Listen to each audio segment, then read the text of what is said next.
रुला देने वाली कहानी। एक लड़की थी संजना, बहुत ही खूबसूरत। जितना वह सुंदर थी उतना ही ईमानदार। ना किससे झूठ बोलना, ना फालतू की बातें करना, बस अपने काम से काम। संजना की क्लास में एक लड़का था जो मन ही मन उससे बहुत प्यार करता था। नाम था उसका संजय। लड़का अक्सर उसके छोटे मोटे काम कर दिया करता था। बदले में जब लड़की मुस्कुरा कर थैंक यू कहती तो लड़के की खुशी की सीमा नहीं रहती। एक बार की बात है, संजय और संजना साथ साथ घर जा रहे थे, तभी जोरदार बारिश होने लगी। दोनों ने एक पेड़ के नीचे शरण ली। बारिश बहुत तेज थी। कुछ ही पलों में बूंद छन छन कर नीचे आने लगी। ऐसे में बारिश से बचने के लिए दोनों एक दूसरे के बेहद करीब आ गए। संजना को इतना करीब पाकर संजय अपने जज्बातों पर काबू ना रख सका। उसके संजना को प्रपोज कर दिया। संजना भी मन ही मन संजय को बेहद पसंद करती थी, इसलिए वह भी राजी हो गई और इस तरह दोनों का प्यार परवान चढ़ने लगा। एक बार की बात है, संजना उसी पेड़ के नीचे संजय का इंतजार कर रही थी। संजय बहुत देर से आया। उसे देखकर संजना नाराज होती हुई बोली, तुम इतनी देर से क्यों आए? मेरी तो जान ही निकल गई थी। संजना की बात सुनकर संजय मुस्कुरा दिए। जाने मन, मैं तुमसे दूर कहाँ गया था? मैं तो तुम्हारे दिल में ही रहता हूँ। तुम्हें यकीन ना हो तो अपने दिल से पूछ लो। इस प्यार भरी बात को सुनकर संजना अपना सारा गुस्सा भूल गई और वह संजय से लिपट गई।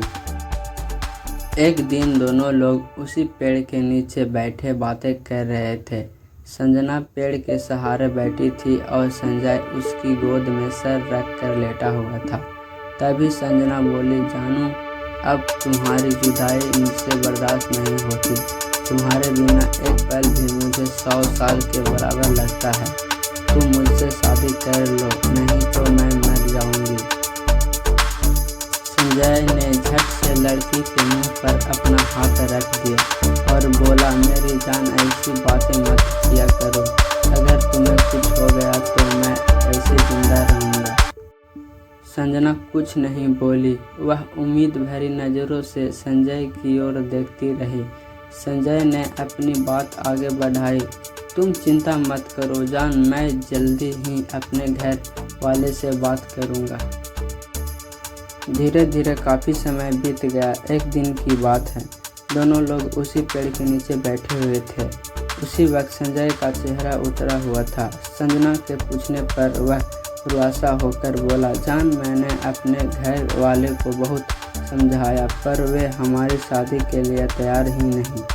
उन्होंने मेरी शादी कहीं और तय कर दी है। यह सुनकर संजना का कलेजा फट पड़ा। उसका मन हुआ कि वह जोर जोर से रोए, लेकिन उसने अपने जज्बात पर काबू पा लिया और बोली, जानू, मैं तुमसे सच्चा प्यार किया है। मैं तुम्हें कभी भूल नहीं सकती। प्लीज मुझे माफ़ कर देना। संजय धीरे से बोला, वैसे अगर तुम चाहो तो हम लोग हमेशा अच्छे दोस्त रह सकते हैं।